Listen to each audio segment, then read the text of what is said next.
That the unconventional coal seam gas here in Australia and anywhere else, there's specific challenges about the water, the power, and the movement of the gas.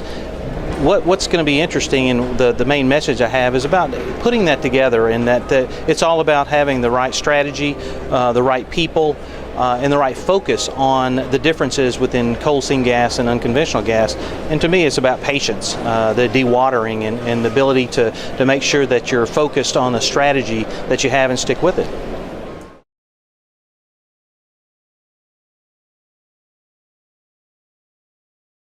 The inefficiencies and the economics obviously are fairly tight with coal seam gas, otherwise they've been doing it a long time. So the economics are fairly tight. So if you're not efficient with your operations and you don't do it right the first time, it can be very costly and make it uneconomic.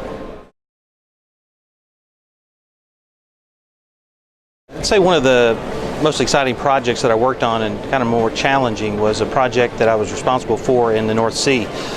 We had a joint venture agreement with two other companies, two actual competitors. So the project was taking care of all the engineering and maintenance for Shell in the North Sea, in the northern North Sea. So with a tremendous amount of people responsible for it and the projects that we had, it was a huge project. The joint venture itself was probably one of the biggest companies in Scotland. So the challenges were not only dealing with clients, but dealing with competitors that were working side by side. It was exciting because we all did work together as a team, and it was something that I think everybody, all three companies, were very proud of the performance that we had there. Coal seam gas in the United States has been around for quite some time. Much like the issues that are going to face Australia here, is that there has to be something done with the gas. The limited areas and the remote areas within the United States limit the amount of coal seam gas that you can produce.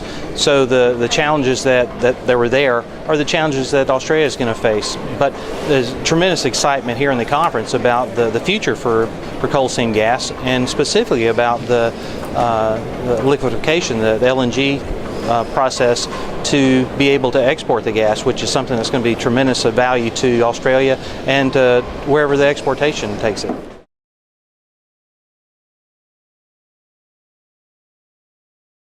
It depends on what area that you're in. I mean, in particular areas in the United States, the water's potable, so it's just dumped onto the ground. It's used for ponds, it's used for irrigation, it's used for cattle.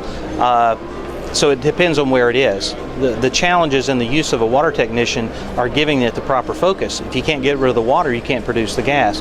So from a standpoint of my message about making sure that you have people who that is their focus, that gives it the proper attention it needs, whether it be for the dehydration, for evaporation ponds, whatever the case may be. So I think it's very important that that's treated along the same aspects as production operations should be.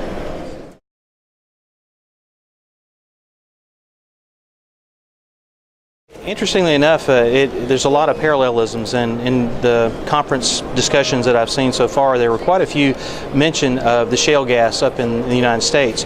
It has taken a tremendous amount of interest there with exploration, and the new techniques and horizontal drilling has really made it a significant player.